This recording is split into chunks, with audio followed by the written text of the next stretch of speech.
करें आज के ब्रिक्स समिट की, तो बड़ी खबर आज की ब्रिक्स समिट साउथ अफ्रीका के शहर जोहान्सबर्ग में 15वां ब्रिक्स सम्मेलन। यहाँ पर रशिया के राष्ट्रपति नहीं आए थे, तो उनके विदेश मंत्री लेवरोव साहब आए थे। रशिया के राष्ट्रपति उलझे हुए अपने युद्ध कार्य में आजकल, तो वो नहीं आ पाए। और सीधी बात ये भी, कोई नहीं चाहता हाथ में हाथ मिलाना उनके साथ, दिखना नहीं चाहता फोटो फ्रेम में, वो शायद वही वजह भी है कहीं ना कहीं। साउथ अफ्रीका में हुआ 15वां सम्मेलन था, ब्रिक्स का 15वां सम्मेलन था। ब्रिक तो बन गया, तो 8 में स्थापना हुई थी ब्रिक की, तो साउथ अफ्रीका आने से 2009 ब्रिक्स बना वो, तो ब्रिक्स का 15वां सम्मेलन था ये लगातार। चलिए आइए बात करते हैं, इस बार खास बात क्या रही, इसमें चर्चा कर लेते हैं क्या क्या टॉपिक है बात करने के लिए। न्यूज़ क्या है बात करेंगे, पीएम साहब ने क्या कहा, हमारे 2-3 बातें कही जो मैं कल बात कर रहा था, आपको याद होगा। Digital infrastructure, digital public infrastructure, मैं शायद कल या परसों बता रहा था आपको, डिजिटल पब्लिक इंफ्रास्ट्रक्चर, जिसमें हम लोग चाहते हैं कि हमारी जो ऐप हैं उसको हम ग्लोबल स्केल पे ले जा पाएँ, ग्लोबल स्केल पे दे पाएँ। तो पीएम साहब ने यहाँ वो अगेन बात कही, अगेन उन्होंने कहा कि ग्लोबल साउथ को जोड़ना है हमें G20 के साथ। ग्लोबल साउथ मतलब दुनिया के विकासशील देश हैं, उनको जोड़ना, इसकी बात उन्होंने की। लगातार ब्रिक्स बात कर रहा है एक्सपेंड करने की, अपने आप को विस्तार करने की, तो आखिर क्यों कर रहा है बात करेंगे इस पर। डी डॉलराइजेशन की बात करेंगे, ब्रिक्स का स्पेस ग्रुप बनाने की बात कही, और एनडीबी की बात करेंगे। कुछ पॉइंट्स हैं बात करने के लिए, आइए करके डील करते हैं आपके साथ। तो पहली बात तो ब्रिक्स जानते हैं, थोड़ा बता दो ब्रिक्स के बारे में आपको। बनाया गया था 4 देशों के साथ, पहले 2008 में इसको, फिर बाद में साउथ अफ्रीका जोड़ा गया, ब्राज़ील, रशिया, इंडिया, चाइना, फिर साउथ अफ्रीका जोड़ा गया 2009 से। इसमें 15वां शिखर सम्मेलन था ये, इसका 15वां शिखर सम्मेलन जोहान्सबर्ग सिटी में हुआ साउथ अफ्रीका के। खास बातें हैं इस बार के समिट में जो निकल के सामने आई बातें, वो था ब्रिक्स का विस्तार करना। इसमें और देश मांग कर रहे हैं, और जो अखबार की रिपोर्टिंग कहती है लगभग 20 देश मांग कर रहे हैं ब्रिक्स में शामिल होने की, वो चाहते हैं शामिल हुआ जाए ब्रिक्स के अंदर। तो 20 देशों की मांग है शामिल होने की, जिसमें कुछ अच्छे प्रोमिनेंट प्लेयर हैं, लाइक अर्जेंटीना, बहुत इजिप्ट बहुत आगे जा चुका है, इसमें बुलाया भी गया इजिप्ट को इस बार। सऊदी अरब है जो इसमें बहुत लीडिंग पावर है, इंडोनेशिया शामिल होना चाहता है, बड़े बड़े देश में शामिल होना चाहते हैं, नहीं कुल मिला के एक विस्तार करना चाहता है। ठीक बात है। अब विस्तार को लेकर यह है कि सबकी सहमति, 5 देश सहमत होंगे तभी विस्तार हो सकता है, क्योंकि जो नियम ब्रिक्स का इसमें कहा गया है कंसेंसस फॉर बाय ऑल, जी हाँ, सर्वसम्मति होनी चाहिए तभी ये विस्तार हो सकता है। भारत और साउथ अफ्रीका, ब्राज़ील, रशिया, सबके अपने अपने एंगल हैं यहाँ पर। तो पहला टॉपिक है आखिर विस्तार क्यों करना चाहता है, वो समझ लेते हैं 5 मिनट। विस्तार क्यों करना चाहता है ये तो विस्तार करने के अपने लॉजिक हैं। पहली बात तो रशिया का अपना एंगल, रशिया बहुत प्रेशराइज कर रहा है विस्तार करने का इसका। अब वो क्यों चाहता है, क्योंकि अमेरिका ने सैंक्शन लगा रखे हैं उसके ऊपर, पश्चिमी देशों ने सैंक्शन लगा रखे हैं, व्यापार नहीं कर पा रहा उनके साथ, वो डॉलर का प्रयोग नहीं कर पा रहा। वो चाहता है ब्रिक्स पे मैक्सिमम लोग आ जाएं, तो ब्रिक्स अपना इंटरनल ट्रेड करता रहेगा, ब्रिक्स के द्वारा वो जुड़ा रहेगा दुनिया के साथ यहाँ पर। तो कहीं ना कहीं रशिया का अपना जो उसको हटा दिया है, साइडलाइन कर दिया दुनिया भर ने, और वो चाहता है ब्रिक्स के जरिए वो मैक्सिमम लोगों को जुड़ पाए। तो ब्रिक्स और एससीओ दो उसके पास प्लेटफॉर्म बड़े समय, यहाँ पर 2 प्लेटफॉर्म उसके पास हैं जिसके जरिए वो शेष दुनिया जुड़ना। अब देखा एससीओ को विस्तार हुआ, ईरान जुड़ गया, अगले साल उसमें यूएई और शायद 1-2 देश और जुड़ जाएंगे उसके अंदर। तो एससीओ को विस्तार भी कर रहा है इधर अपना, इधर ब्रिक्स भी विस्तार करने की बात कर रहा है। तो कहीं ना कहीं रशिया को साइडलाइन करके जो प्रयास अमेरिका कर रहा है, तो रशिया चाहता है इसको खत्म किया जाए इसका इफेक्ट, और बाकी लोगों को जोड़ा जाए। रशिया का एक प्रभाव ये भी है कि वो अपने व्यापार को बढ़ाना चाहता है यहाँ पर, और जो बात चलती है डी डॉलराइजेशन, ये क्या शब्द क्या है, व्यापार से डॉलर का प्रयोग खत्म करना। डी डॉलराइजेशन, व्यापार से डॉलर का प्रयोग खत्म करना चाहता है रशिया, और धीरे धीरे अपनी करेंसी या चाइनीज करेंसी या लोकल करेंसी में ट्रेड करने की बात, जैसे रुपी रूबल ट्रेड हुआ, युआन रूबल ट्रेड हुआ, उसको बढ़ावा देना चाहता है। तो ग्लोबल मोनोपोली पे डॉलर खत्म करना चाहता है रशिया, उसके लिए वो चाहता है कि बाकी देश जुड़ पाएं, क्योंकि ब्रिक्स देश ये ऑलरेडी बोल चुके हैं कि आने वाले समय में अपना ट्रेड लोकल करेंसी में करेंगे। तो लास्ट इसने प्रस्ताव पास कराया कि लोकल करेंसी में करेंगे, आज वो करा विस्तार करिए। अल्टीमेटली क्या है कि भाई आ जाओ सब लोग आपस में ट्रेड करेंगे अपनी करेंसी में, अमेरिका डॉलर की आवश्यकता नहीं होगी, डॉलर की आवश्यकता नहीं होगी आपको, तो आपको यहाँ पर आप हैं या नहीं मैटर नहीं करता। स्विफ्ट का नाम सुना है, बता दूँ स्विफ्ट के बारे में। स्विफ्ट एक इंटर बैंकिंग सिस्टम है जिसमें आप किसी को पेमेंट करते हैं अगर, तो आपका बैंक दूसरे बैंक को इन्फॉर्म कर देता है। पेमेंट करने का तरीका नहीं है, कम्युनिकेशन का तरीका है। स्विफ्ट एक प्रणाली है अंतर्राष्ट्रीय बैंकिंग सिस्टम की कम्युनिकेशन करने की। यदि मैंने आपको पेमेंट किया, अब कैसे होना पड़ेगा बैंक को पेमेंट आ गया नहीं आया, तो एक बैंक कंफर्म करता है दूसरे बैंक को, जनाब पेमेंट मैंने कर दिया, दूसरा कहता है यस हो गया पेमेंट। तो जो पार्टी इन्वॉल्व होती है मालूम पड़ता है पेमेंट हो गया है। यानी सिक्योर कम्युनिकेशन करना, सिक्योर ट्रांजेक्शन करने के लिए ज़रूरी है स्विफ्ट। स्विफ्ट कोई पेमेंट सिस्टम नहीं है, केवल एक बैंकों के बीच कम्युनिकेशन सिस्टम है, इतना याद रखिएगा काम की बात। स्विफ्ट से बाहर कर दिया रशिया को। अब रशिया बाहर होगा तो मतलब क्या होगा, अब रशिया का बैंक किसी को पैसे भेज रहा है या रशिया को बैंक पैसे मिल रहा है, कोई कंफर्म करेगा ही नहीं है आपको, तो ऐसे में ट्रेड लॉक ही नहीं हो पाएगा, फिर ट्रेड करना मुश्किल हो जाएगा। तो स्विफ्ट से बाहर हो गया है रशिया, तो फिर ऐसे में वो चाहता है कि बाकी देश ब्रिक्स में आ जाए हमारे, तो ट्रेड करना आसान हो जाए, तो ये रशिया का चाहत है। वहीं चाइना भी चाहता है विस्तार हो इसका, चाइना भी चाहता है विस्तार हो। वो क्यों चाहता है, सीधी बात है, उसका BRI प्रोजेक्ट, BRI प्रोजेक्ट समझते हैं हम लोग, बेल्ट एंड रोड या one belt one China, one belt one road concept. तो BRI का विस्तार करना चाहता है। अर्जेंटीना BRI का पार्टनर है उसका, इंडोनेशिया BRI का पार्टनर। जब निवेश कर ही रहे हैं तो ब्रिक्स में आ जाएंगे तो अच्छा रहेगा, मीटिंग हुआ करेगी रेगुलर, कमिटमेंट हो जाएगा देशों कहीं ना कहीं।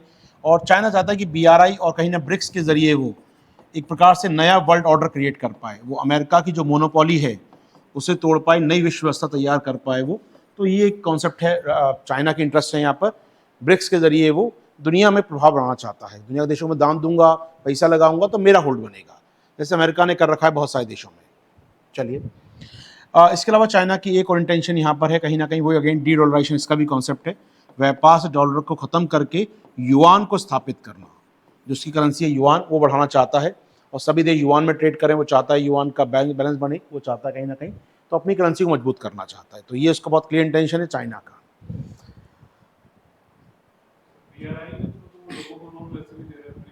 नहीं, ब्रिक्स में आने के बाद कमिटमेंट हो जाएगा देशों का ना, आप रेगुलर मीटिंग करेंगे, सीधी बात है ना। देखो आप याद करो मार्शल प्लान, किसी को याद हो वर्ल्ड वॉर के बाद, सुना वर्ल्ड हिस्ट्री में आपने मार्शल प्लान, क्या था मार्शल प्लान अमेरिका का? सेकेंड वर्ल्ड वॉर के बाद जो पूरा यूरोप टूट गया था, उसको रीबिल्ड करने के लिए अमेरिका ने पैसा दिया था, रीबिल्ड करने के नाम में पैसा दिया, उधारी फंसा ली उन देशों को, और आज सब जुड़ गए नाटो में। उसके बाद चाइना भी यही काम करना चाहता है ब्रिक्स के जरिए, सेकंड मार्शल प्लान है उसका, गरीब देश हैं ये सारे, या इनको पैसे की आवश्यकता है, पैसा दो इनको। यहाँ पर यूरोप टूटा हुआ था इसलिए पैसे की आवश्यकता थी, टूटे नहीं, इनको बनाना है अपने आप को, इनको इंफ्रा बनाना है, तो इनको पैसा दो और अपने साथ जोड़ लो, एक प्रकार का नाटो तैयार कर लो खुद का। तो वो ब्रिक्स के द्वारा वो काम करना चाहता है। BRI अलग अलग करेगा तो मजा नहीं आएगा उसको, और ब्रिक्स के प्लेटफॉर्म पे करेगा तो सब एक साथ जुड़ जाएंगे उससे। ठीक है, चलिए, ये तो इनके एंगल। इंडिया का भी एंगल है विस्तार करने का। इंडिया विस्तार क्यों करना चाहता है? क्योंकि वो कहीं ना कहीं जो पश्चिम की जो रणनीति है, या एक पक्षीय नहीं होना चाहता, वो दोनों साथ चलना चाहता है, दोनों के, और कहीं ना कहीं वो बैलेंस ऑफ पावर, जो शक्ति संतुलन है, वो बना रहे भारत के साथ, दोनों पक्षों के साथ बने रहे हम लोग, ये ज़रूरी है। भारत ये चाहता है, भारत चाहता है जो ग्लोबल संस्थाएं हैं, जो ग्लोबल संस्थाएं like IMF, UN, world bank, इनमें रिफॉर्म किए जाएं। रिफॉर्म कब होंगे? जब एक प्रेशर ग्रुप होगा आपके पास। आपको UN सिक्योरिटी काउंसिल में जगह नहीं मिल रही, कई सालों से प्रयास कर रहे हैं, कब मिलेगी? जब प्रेशर ग्रुप आपके साथ होगा। और प्रेशर कब होगा? जब इन देशों पर, जब आपका खुद का एक पैरेलल ऑल्टरनेटिव होगा। तो ग्लोबल गवर्नेंस को रिफॉर्म करना, वैश्विक प्रशासन को सुधारना, जिसमें IMF कह सकते हैं, वर्ल्ड बैंक बोल सकते हैं हम लोग यहाँ पर, या फिर WTO है लाइक, या फिर आप बोल सकते हैं लाइक UN ऑर्गेनाइजेशन है, UN सिक्योरिटी काउंसिल है, इनमें रिफॉर्म करना चाहते हैं अगर आप, तो आपको ब्रिक्स का सहयोग चाहिए। एक पावर लॉबी बनती है, कहीं ना प्रेशर ग्रुप बनता है। लेकिन हाँ ठीक है, ये तो बात जो इंटरेस्ट है हम लोगों के अपने अपने, हम चाहते हैं विस्तार हो, सब लोग चाहते हैं विस्तार हो, लेकिन भारत विस्तार का कुछ विरोध भी कर रहा है, कुछ उसके मन में हिचकिचाहट भी है। वो ये नहीं चाहता कि विस्तार इस प्रकार का हो कि ये चाइना लेड ग्रुप बन जाए, ये चाइना प्रभावशाली ग्रुप बन जाए, ऐसा ना हो जाए कहीं। तो डर रहा है विस्तार को थोड़ा संभल के चलना चाहता है। तो दुनिया कई देश आरोप लगा रहे हैं हमारे ऊपर कि भारत विरोध कर रहा है विस्तार का। तो PM साहब ने कहा हम विस्तार के मूड में मना नहीं करेंगे। PM ने कल सामने जो स्पीच दी कल, उसका मैं अगर समरी दिखा पाऊँ आपको यहाँ पर, तो PM साहब ने कहा कि वो विस्तार का विरोध नहीं कर रहे हैं, वेलकम द एक्सपेंशन, हम विस्तार का समर्थन करते हैं, BRICS grouping through a consensus based approach. उन्होंने कहा जो अप्रोच हो वो क्या हो? सर्वसम्मति से हो, आम सहमति से हो। तो हम विस्तार का विरोध नहीं कर रहे हैं, हम ये नहीं चाहते चाइना लेड बन जाए, जो बने सबकी सहमति से बने। यहाँ पर उन्होंने क्लियर कहा है यहाँ पर।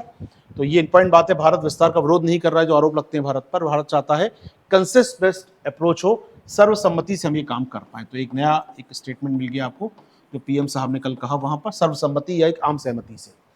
ठीक है, इंपॉर्टेंट बात थी, विस्तार को लेकर अपना क्लियर हो गया रुख।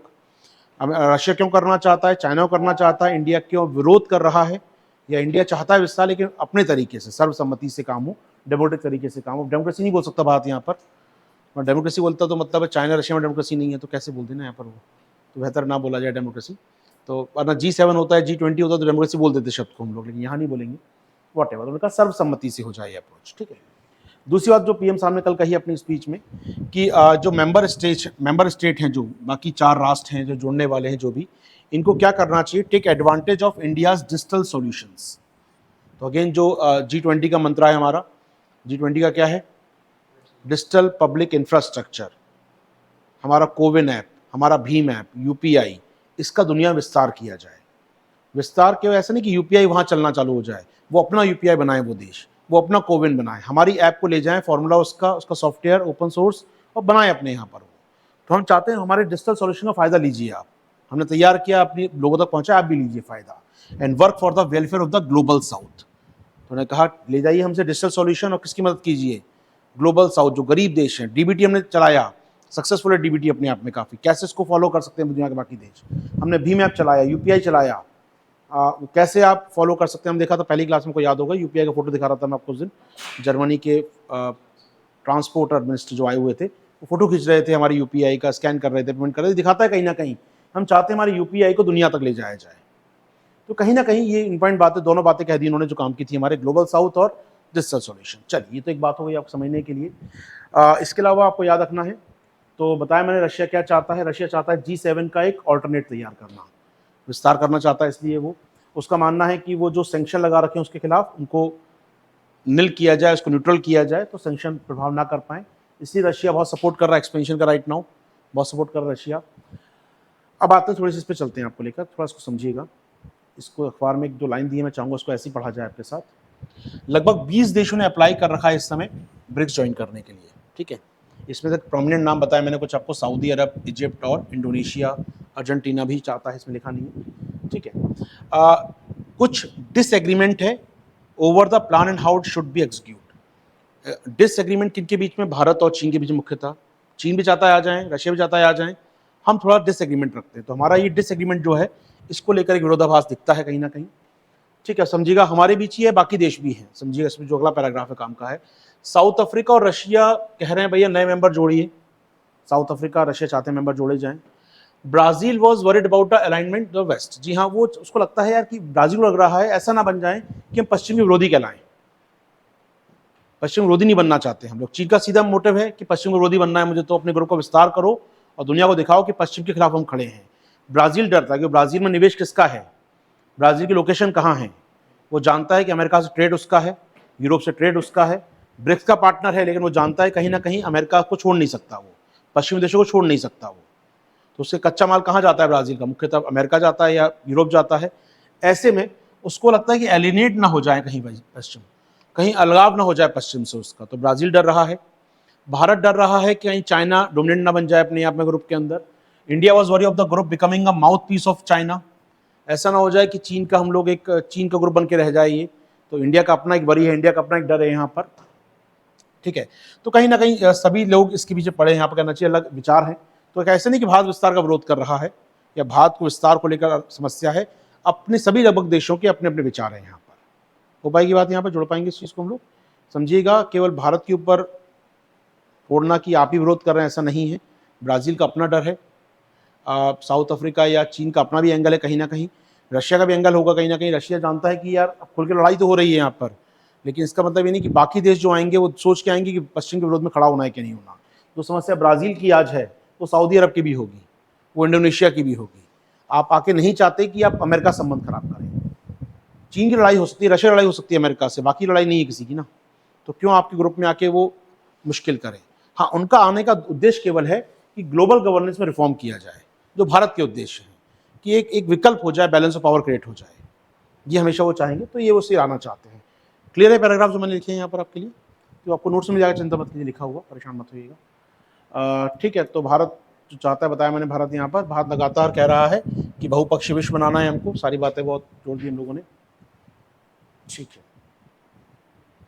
एक डेटा देख लीजिए, काम आएगा समझने के लिए, ये मैंने कहीं और से निकाला, किसी और अखबार से। डेटा आप समझिएगा। विकसित देशों का दुनिया के जीडीपी में बात करें, 63% भागीदारी थी कब, 1980 में। 2/3 जीडीपी किसकी दुनिया में थी, विकसित देशों की थी। एडवांस इकोनॉमी बोल सकते हैं, जो अमेरिका है, यूरोप है, जापान, ऑस्ट्रेलिया आदि है। विकसित अर्थव्यवस्थाओं की बात कर, दुनिया का 2/3 इनके पास था। आज लगभग कितना है, 42%, यानी विकसित देशों के प्रभाव में कमी आई है इनका ग्लोबल जीडीपी योगदान कम हुआ है। तो ऐसे में ऑल्टरनेट कौन बन रहा है? जो उभरती अर्थव्यवस्थाएं हैं या विकासशील अर्थव्यवस्थाएं हैं। ब्रिक्स भी है इसके अंदर, या बाकी उभरती अर्थव्यवस्थाएं जो 37% पे थी रेशियो वाइज, एक तिहाई अब कहां पर आ चुकी है? वो लगभग 60% पर। यानी दुनिया में उभरती अर्थव्यवस्थाओं का आधार बढ़ रहा है, और जब आधार बढ़ रहा है तो उनको ताकत भी मिलनी चाहिए। ये G7 किस जमाने में था? हमारा G7 बनाया गया था इस जगह पर ना, G7 यहाँ बनाया गया था 1980 के दशक में। तो G7 क्यों बनाया गया? बड़ी ताकतवर कंट्री थी। आज G7 का रिलेवेंट नहीं है, आज G20 या इन ग्रुप्स की आवश्यकता है। तो ब्रिक्स का विस्तार होना चाहिए, बिल्कुल होना चाहिए, इनको आवाज मिलनी चाहिए, इनको अधिकार मिलने चाहिए। तो भारत यहाँ लगातार मांग कर रहा है, जनाब हमें अधिकार मिलने चाहिए। हो पाएगा यहाँ काम? तो यहाँ पर लगभग 60% उभरती अर्थव्यवस्था की हिस्सेदारी जीडीपी में आज, और विकसित देशों की जस्ट 40% के आसपास है। चलिए, इसको समझने के लिए था ये डेटा। किसमें? ये जो बाल्कान स्टेट हैं आपके, रोमानिया इस साइड का जो ईस्टर्न स्टेट, यूक्रेन जैसे हो गया लाइट से, विकसित तो नहीं है। ये मुख्यतः होते हैं आपके पश्चिमी, यूरोपियन यूनियन हो गया, ठीक है, तो यूरोपियन यूनियन इसमें आ गया, G7 में कुछ देश आ गए। तो बाकी जो बचे यूरोप ना, बाकी तो गरीबी है यूरोप ना, इस साइड वाला पूर्वी यूरोप, तो Estonia, Latvia, Lithuania, Ukraine, Hungary, Belarus, उनके नाम इसमें आते हैं। आगे बढ़े, चलिए, ये एक ग्राफ समझने के लिए केवल कि विकसित देशों की जीडीपी कितनी कम हो रही है, और केवल ब्रिक्स। आज हम बात करें जो मेजर एडवांस G7 है, और ये ब्रिक्स का ग्राफ है अपने आप में। G7 ग्राफ नीचे की ओर जा रहा है आज की डेट में, और ब्रिक्स का ग्राफ ऊपर बढ़ रहा है। आज ये एक थ्रेशोल्ड पॉइंट आ गया है जहां इनकी जीडीपी कंबाइंड, ब्रिक्स की कंबाइंड जीडीपी G7 क्रॉस कर चुकी है। तो बात इंपॉर्टेंट है, ब्रिक्स का इंपॉर्टेंट बढ़ता जा रहा है यहाँ पर। हो पाएगी बात? और जुड़ता है ब्रिक्स में कुछ और देश जुड़ते हैं आने वाले दिनों में, तो ब्रिक्स की ताकत और बढ़ सकती है। हो पाएगा? चलिए, ये तो बात हुई अपने सामने। ये IMF का प्रोजेक्शन है कि आप कुल मिलाकर ये थ्रेशोल्ड पॉइंट था अपने आप में 2021-22 का, जब ब्रिक्स ने ओवर रूल कर लिया, ब्रिक्स की जीडीपी ज्यादा हो गई है मुकाबले G7 के। ठीक है, इस ग्राफ को समझ लीजिएगा कि ये हिंदू में नहीं दिया है, नोट्स में मिल जाएगा लगा हुआ आपको। चलिए, अच्छा, एक चीज और कही पीएम साहब ने। अब कल चंद्रयान 3 सफल हुआ, तो पीएम साहब ने कहा चलिए ब्रिक्स वालों को स्पेस ग्रुप बनाना चाहिए अपना। देखिए, ब्रिक्स केवल ट्रेड फोरम नहीं है अपने आप में, वो अलग बात करता है, वो करेंसी की बात करता है, फुटबॉल मैच की बात करता है, वो कल्चर एक्सचेंज की बात करता है, वो पॉलिटिकल बात करता है, वो मौसम की, स्पेस की। तो पीएम साहब ने एक प्रस्ताव दिया है कि यहाँ पर ब्रिक्स देशों को अपना एक स्पेस समूह तैयार करना चाहिए। तो ठीक है, सहयोग करें। याद रखिए, रशिया और चाइना में सहयोग कर रहे हैं अंतर्राष्ट्रीय स्तर पर, चंद्रमा पर मिशन बना रहे हैं बैठ के वो लोग। ठीक है, ब्राजील और इंडिया का ऑलरेडी वेंचर, आप जानते हो पिछले कुछ दिनों में सैटेलाइट लॉन्च किया था ब्राजील के लिए हम लोगों ने, अभी अमेजॉन नाम का सैटेलाइट लॉन्च किया था ब्राजील के लिए हम लोगों ने। तो ब्राजील भारत में सहयोग है स्पेस को लेकर हमारे यहाँ पर। साउथ अफ्रीका बहुत स्पेस में आगे नहीं है, लेकिन प्रयास जुड़ा रहता है हमारे साथ वो। रशिया इंडिया का स्पेस में ऑलरेडी पार्टनरशिप है काफ़ी अच्छी। रशिया, याद कर, राकेश शर्मा को हमारे भारतीय को लेके गए थे वो, तब से लेकर एक अच्छा स्पेस संबंध है।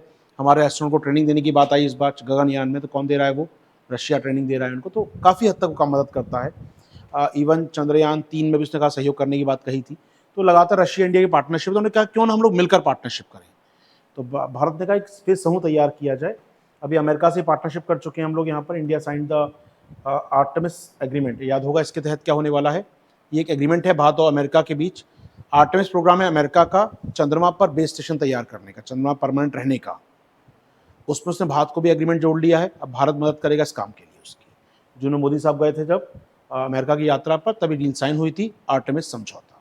ठीक है सर, इंडेक्स बना लीजिएगा अपनी कॉपी में, इंडेक्स लिख लीजिए केवल कि वन लाइनर कि ये कुछ नाम आया है, जिससे आप जब नोट्स मिलेंगे तो पढ़ पाएंगे कहाँ फोकस करना है। ठीक है, तो याद रखिएगा, आर्टेमिस की बात करें, ये अमेरिका का मूल मिशन है। अमेरिका अमेरिका का परमानेंट सेटलमेंट चाहता है, वो चंद्रमा पर बेस बनाना चाहता है, उसी का एक प्रयास हो रहा है। आगे बढ़े हम लोग यहाँ से, क्लियर है? चलिए, इसके अलावा पीएम साहब ने एक और बात कही कल, वो है परंपरागत चिकित्सा या परंपरागत दवाइयों का एक डेटाबेस तैयार किया जाए। आपको याद होगा पिछले कुछ दिनों पहले जामनगर में WHO ने एक सेंटर खोला है, समवेयर मार्च की बात थी पीछे, पीटी से पहले। WHO ने सेंटर खोला है जो ट्रेडिशनल मेडिसिन का है, जो आयुष है हमारे यहाँ पर, दुनिया भर में जो होती हैं दवाइयाँ इस प्रकार की। तो परंपरागत चिकित्सा जो होती है उसको बढ़ावा देने के लिए एक इंटरनेशनल सेंटर खोला है WHO ने, कहाँ पर? जामनगर, गुजरात में। ठीक है, अब चाहता है भारत, तो वहाँ तो सेंटर तो बनी गया हमारे यहाँ पर। अब हम चाहते हैं कि ब्रिक्स देश भी अपना क्या करें, एक खुद का डेटाबेस तैयार करें, खुद का एक डेटाबेस तैयार करें जिसमें लिखा हो कौन कौन सी मेडिसिन कहाँ चलती है। उनके फ़ायदे क्या होते हैं। जैसे हमारा आयुष सिस्टम है, चाइना में कुछ चलता होगा, सोवा रिग्पा चलता है तिब्बत के अंदर, रशिया का, ब्राज़ील बहुत रिच है इस मामले में, उसके अमेज़न के जंगलों में बहुत जड़ी बूटियाँ मिलती हैं उनको, तो वो चाहते हैं कि बनाना है परंपरागत बेस तैयार किया जाए। तो एक सलाह दी है भारत ने कि स्पेस समूह बनाइए, परंपरागत चिकित्सा का डेटाबेस तैयार कीजिए, ये भारत के इनिशिएटिव हो सकते हैं कुछ। ठीक है, ये थोड़ा सा समझने की बात है वन लाइनर। आइए, इस समिट में एक और चर्चा रही, ब्रिक्स का समिट जो हुआ जोहान्सबर्ग में, एक और चर्चा रही, वो थी एनडीबी को लेकर। एनडीबी नया विकासशील बैंक, न्यू डेवलपमेंट बैंक या ब्रिक्स बैंक बोलते हैं सामान्य भाषा में इसको, जो विश्व बैंक का एक ऑल्टरनेट पैदा कर रहा है। जैसे विश्व बैंक बनाया था अमेरिका ने सेकेंड वर्ल्ड वॉर के बाद, ऐसे ब्रिक्स देशों ने बनाया है एनडीबी को। एनडीबी न्यू डेवलपमेंट बैंक, उसके जो अधिकारी उन्होंने एक बात कही, इंपॉर्टेंट बात है यहाँ पर सोचना चाहिए। उन्होंने कहा कि BRICS group of nation will not be announcing new member at the whatever BRICS summit South Africa. Important बात है, उन्होंने कहा कि एनडीबी ने कहा कि विस्तार करेंगे। और इंपॉर्टेंट बात है, एनडीबी क्या है, बैंक है। अब बैंक में कोई ना कोई मालिक होगा इसका। जब एनडीबी को बनाया गया था तब इसका 20-20% मालिक पांचों देश थे, सबको बराबरी का योगदान देना था इसके अंदर। 20-20 अरब डॉलर सबने दिए थे बनाने को इसको, पहले 10-10 दिए, फिर 10 और दिए, तो 100 अरब डॉलर का बेस था इसका। तो 100 अरब डॉलर का बेस बनाया गया था प्रारंभिक राशि से। सब बार पार्टनर 20-20% के थे, लेकिन बाद में से और देशों को जोड़ा है, जबकि मेंबर नहीं है ब्रिक्स के वो लोग, लेकिन पार्टनर बन गए हैं एनडीबी के। जैसे इजिप्ट है, यूएई है, वो आज शेयर होल्डर है एनडीबी के। तो भले मेंबर नहीं, याद रखिए, इसमें कंफ्यूज मत हुई कभी कि हो सकता है क्वेश्चन पूछ ले। एनडीबी केवल 5 शेयर होल्डर नहीं है केवल। एनडीबी जो न्यू डेवलपमेंट बैंक है, now also Egypt, UAE, Bangladesh, ये सब क्या है इसके शेयर होल्डर्स हैं। तो याद रखिए इसमें स्टेटमेंट वाइज कभी आ जाए, एनडीबी के केवल 5 शेयर होल्डर नहीं है, पांचों पार्टनर के अलावा अन्य देश भी हैं, नॉन मेंबर भी। जैसे आज से कुछ साल पहले क्वेश्चन आया था पीटी में एआईआईबी के ऊपर, इसका भारत तीसरा लार्जेस्ट शेयर होल्डर है, इसके शेयर होल्डर गैर एशियन देश भी हैं। 3 स्टेटमेंट दिए थे उसने उस क्वेश्चन में। ऐसे आ जाएगा एनडीबी के साथ। तो पहले जब बनाया गया था एनडीबी को 2015 में, जब तो न्यू विकासशील बैंक में सभी पांचों का 20-20% शेयर था। आज और देश जुड़ गए हैं इसके अंदर, सबका शेयर होल्डर बदल रहा है। तो जो नॉन मेंबर कंट्रीज हैं ब्रिक्स के, जो नॉन मेंबर देश हैं, वो भी आज मेंबर बन गए, शेयर होल्डर बन गए किसका, एनडीबी का। हो पाएगी बात हमारी यहाँ पर, तो और जुड़ेंगे, अच्छी बात है। अभी हाल फिलहाल याद रखिएगा कि ये देश जुड़ रहे हैं। अब ये जुड़ क्यों रहे हैं, बड़ी इंटरेस्टिंग बात ये है, मेंबर नहीं है कि जुड़ रहे हैं, लेकिन वही बात है कि जुड़ जाओगे तो क्या फायदा होगा, बैंक के पार्टनर बन गए, ट्रेड करना आसान होगा। ट्रेड करना आसान होगा, लोकल करेंसी में ट्रेड कर पाएंगे फिर आपस में, क्योंकि पैसा सब जगह रखा है ना एक जगह पर आपका सारा, तो आप लोकल करेंसी में ट्रेड करने में योग्य हो जाओगे। तो अल्टीमेटली यही है, मेंबर बनो ना बनो, वो तो विस्तार होगा नहीं होगा, ब्राजील मना करेगा, इंडिया मना करेगा, तब तक कहाँ जुड़ जाओ मेरे साथ, बैंक में जुड़ जाओ। यहाँ कोई मना नहीं कर सकता, यहाँ सर्वसम्मति नहीं चाहिए, बैंक का सीएफओ तय करता है, बैंक का मैनेजमेंट तय करता है किसको जोड़ना है, वो शेयर होल्डर जोड़ सकता है। तो अच्छी बात है, फंड बढ़ रहा है ब्रिक्स बैंक, अच्छी बात होगी। इससे फायदा क्या होगा, ब्रिक्स बैंक का कोष बनेगा और ब्रिक्स बैंक ज़्यादा अच्छे लोन दे पाएगा विकास परियोजनाओं के लिए। हो पाएगी बात। याद रखिए, ब्रिक्स बैंक से सबसे अधिक लोन कौन देश लेता है, भारत लेता है। तो इंपॉर्टेंट बात ये भी याद रखिएगा। तो अगर ब्रिक्स बैंक का बेस बड़ा होता है तो इंडिया को सस्ता लोन मिल पाएगा, जो वर्ल्ड बैंक कई बार नहीं दे पाता, तो ब्रिक्स बैंक हमको दे पाएगा। हो पाएगी बात। एनडीबी, ठीक है, चलिए बाहर आते हैं इससे हम लोग। ये सारी बातें थी ब्रिक्स के साथ आपके इस ब्रिक्स समिट की। तो एक बार ब्रिक्स समिट में कुछ बचा तो एक बार चेक कर लेते हैं हम लोग। यहाँ पर न्यूज़ हो गया, 7वां समिट हुआ, डिजिटल साउथ, ग्लोबल साउथ की बात हो गई, क्यों एक्सपेंशन करना चाहते हैं बात हो गई, डीडॉलराइजेशन बताया मैंने आपको क्या होता है, ब्रिक्स स्पेस ग्रुप की बात हो गई, और एनडीबी क्या कह रहा है उसकी बात हो गई। तो पूरा कवरेज हो गया हमारा ब्रिक्स का। चले आगे बढ़े।